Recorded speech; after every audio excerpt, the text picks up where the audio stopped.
Good morning. আপনারা সবাই কেমন আছেন? শীর্ষাস ব্লগে আপনাদের সবাইকে জানাই অনেক অনেক স্বাগত। চলুন তাহলে আজকে আবার একটা নতুন ব্লগ শুরু করা যাক আপনাদের সাথে। এখন বাজে প্রায় ওই 7:30 মতন। দেখেছেন কিষেনরা সকাল সকাল কাজ করতে চলে এসছে। এই যে এই ধানগুলো বস্তা করে জলে ভিজোতে দেওয়া ছিল। এগুলো বীজ ধান, এগুলো আবার চাড়িয়ে ওই যে দেখছেন খড় দিয়ে চাপা দিয়েছে, এইগুলোকেও ওরকম খড় দিয়ে চাপা দেবে, কারণ এগুলো থেকে বীজ হবে, দিয়ে সেগুলো আবার মাটিতে জমিতে ফেলে সেই ধানগুলো থেকেই ধান গাছ হবে আর কি, ধান বীজ তৈরি হবে। তো চলুন বকবক করতে করতে কুটনো কুটতেও বসে পড়েছি। তো আজকে অনেক কিছু রান্নার আইটেম হবে, আর তার উপর তো কিচেন বাসন আছেই। আমাদের তো আর এমনি আমরা 6জন মানুষ বাড়িতে ফ্যামিলি মেম্বার, তার সাথে আরও 4-5 জন করে রোজই কিচেন থাকে, তাদেরকেও তো ভাত দেওয়া হয়, আপনারা তো জানেনই। তো আমাদের ওই জন্য রান্নাবান্নাটা তো একটু বেশিই হয়ে থাকে। তার মধ্যে আজকে আবার ছোটো কাকিমণির জন্মদিন, তো ওই জন্য ছোটো কাকিমণিকে বলা হয়েছে এখানে খেতে। তো ওই জন্য আজকে অনেক কিছুই রান্নাবান্নার পরিকল্পনা আছে। তো দেখা যাক কী কী রান্না কোটা যায়। আসলে ছোটো কাকিমণি ছোটো কাকু দুজনেই আমাদের স্কুল টিচার। তো কোনোবার এইভাবে খেতে বলা হয় না, কারণ কি প্রত্যেক বছর এখানেই থাকে। আর মা ছোটো কাকিমণির জন্মদিনটা পালন করে বিয়ের পর থেকেই নাকি শুনেছি। তো প্রত্যেক বছরই নাকি পায়েস করে দিত। আর যখন একসাথে এক জয়েন্টে ছিল, তো তখন হয়তো 5 রকম ভাজা বা এরকম করে দিত, তা জানি না আমি সেটা। তো আমি আসার পর থেকে দেখেছি যে শুধুই পায়েস করে দিত, আর ছোটো কাকিমণি নিজে যা রান্না করতো সেটা খেত। কিন্তু এবছর যেহেতু এখান থেকে চলে গেছে, তো ওই জন্য আমিই বললাম যে ছোটো কাকিমণিকে বলবেন যে আমাদের এখানেই আজকে যেন ভাতটা খায়। আর এখন ছোটো কাকিমণির স্কুলের পরীক্ষাও শেষ হয়ে গেছে, তো ওই জন্য ছোটো কাকিমণি এমনিতেও মানে স্কুলে টিফিন টাইমের সময় বাড়ি চলে আসছে, তো এমনি সুবিধা হয়েছে। তো ওই জন্য বললাম যে এখানেই খেতে। তো ইচ্ছা আছে 5 রকম ভাজা, একটু তরকারি, মাছ, সব রকম কিছু করে গুছিয়ে রান্না করার। মানে আমি তো রান্না করব না, আমি প্ল্যান করেছি মা রান্না করবে। তো দেখা যাক চলুন কী কী কোটা যায়। এখন বাজে প্রায় ওই 9টা। ফাইনালি আমি সমস্ত কুটনো কুটে উঠতে পেরেছি। এই যে এটা হবে আলু ফুলকপি দিয়ে একটা তরকারি, আর ওটা হচ্ছে পালং শাক দিয়ে সমস্ত সবজি দিয়ে একটা চচ্চড়ি, আর 5 রকম ভাজা। এই যে এখানে কুমড়ো ভাজা, আলু ভাজা, উচ্ছে ভাজা, বেগুন ভাজা আর কলি ভাজা। আর এদিকে সৌম্য মাছও এনে দিয়েছে, মাছ এনেও মাছ ধুয়েও দিয়েছে, আর মা নুন হলুদটা মাখিয়ে দিয়েছে। এদিকে তো আমি রোজই ভাত চাপিয়ে দিই, ভাত চাপিয়ে একটা ফুটিয়েও দিয়েছি। আর ওদিকে প্রেসারে কিচেনের ভাতটাও হয়ে গেছে আমাদের। এই যে মা রান্নাবান্না এই চান টান করে রান্নাঘরে এই জাস্ট ঢুকলো। এই যে এদিকে হচ্ছে কুমড়ো ভাজা একদিকে, আর ওদিকে মায়ের ডালটা সাঁতলানো হয়ে গেছে। আর এখানে মায়ের ফুলকপিগুলোও আগে ভেজে তুলে রেখেছে, দিয়ে তরকারিটা চাপাতে সুবিধা হবে। এখন বাজে প্রায় ওই 10:30 মতন। এখানে আমি ছেলেকে খাওয়াতে বসিয়েছি।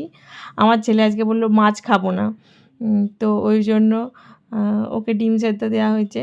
আর আমার ছেলে জানেন আজকে মানে উঠে ফার্স্ট খাবারটাই খাচ্ছে ভাত। চলুন ওকে আগে খাইয়ে দিই। এখন বাজে প্রায় ওই 1টা মতন। আমার স্নান টান হয়ে গেছে, ছেলেটা গেছে মুনেদের বাড়িতে, ওই জন্য ওকে আনতে যাচ্ছি। আয়। কেন মানে কটা বাজে? কোথায় তুই দেখি?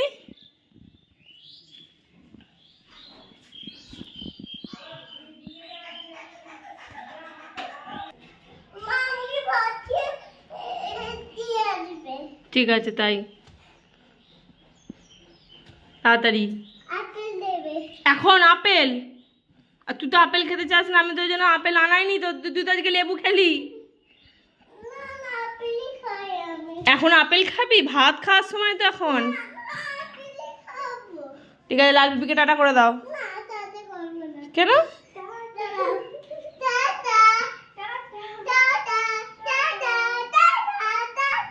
এখন বাজে প্রায় ওই 2:10-15 মতন।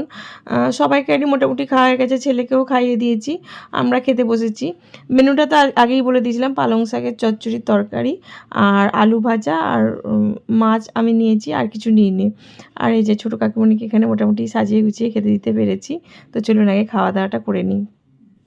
এখন বাজে প্রায় ওই সন্ধ্যে 6:30 মতন। ছেলেটা আমার এই ঘুম থেকে উঠলো, আর ওদিকে সেজো কাকু মুড়ি চেয়েছে, তাই জন্য আমি সেজো কাকুর জন্য মুড়ি বাড়ছি। আর ওদিকে ওর দাবি ওকেও মুড়ি দিতে হবে, তো ওই জন্য আগে সেজো কাকুর মুড়িটা বেড়ে দিচ্ছি, দিয়ে ওই যে ওকেও মুড়ি দিতে হবে। ও আবার চানাচুর মুড়ি খাবে, এমনি নয়, চানাচুর তেল দিয়ে মাখিয়ে তবে ও মুড়ি খাবে। দেখেছেন, তেলটা যদি এক ফোঁটা দিই তাহলেও হবে না, বেশ একটুখানি তেল দিতে হবে। মানে বাড়ির ধাত, এখানে সবাই তেল মাখিয়ে মুড়ি খায়, সেটাও দেখে, তো ওই জন্য মানে ওকেও তেল দিতে হবে। মানে চানাচুর যদি নাও দিই, তেল ওকে দিতেই হবে। আবার মেখে দিলেও হবে না, ওই মাখতে পারে, ও নিজে নিজে মাখিয়ে খাবে। তো যাই হোক, মুড়িটা যদি খেয়ে নেয় তো ভালো কথাই, কারণ তাহলে আর কিছু খাওয়াবো না সন্ধেবেলায়, একটু তাড়াতাড়ি রুটি খাইয়ে দেবো। ও তো আসলে রাত্রিবেলায় দুধ রুটি খায়।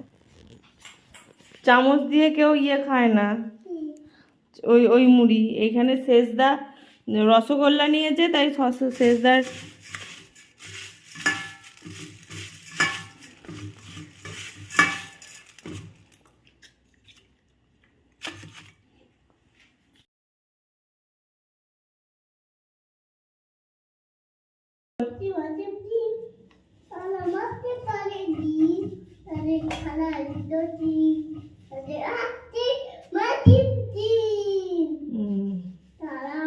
দোল দোল দুলুনি বলো।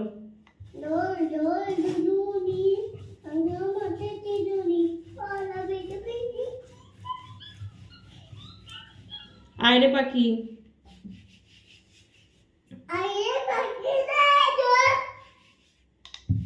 বলো।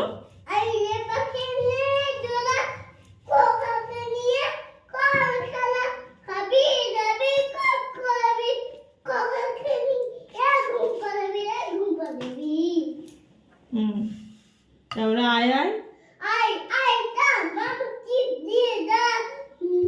তারপর চাঁদের কপালে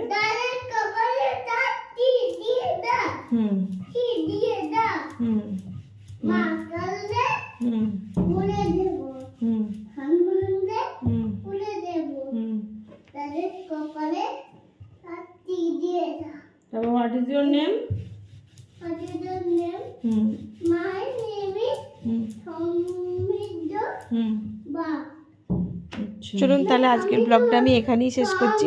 ভালো লাগলে একটা লাইক কমেন্ট করবেন, আর আমার চ্যানেল যদি আবার ভিডিও পেতে চান চ্যানেলটিকে প্লিজ সাবস্ক্রাইব করবেন।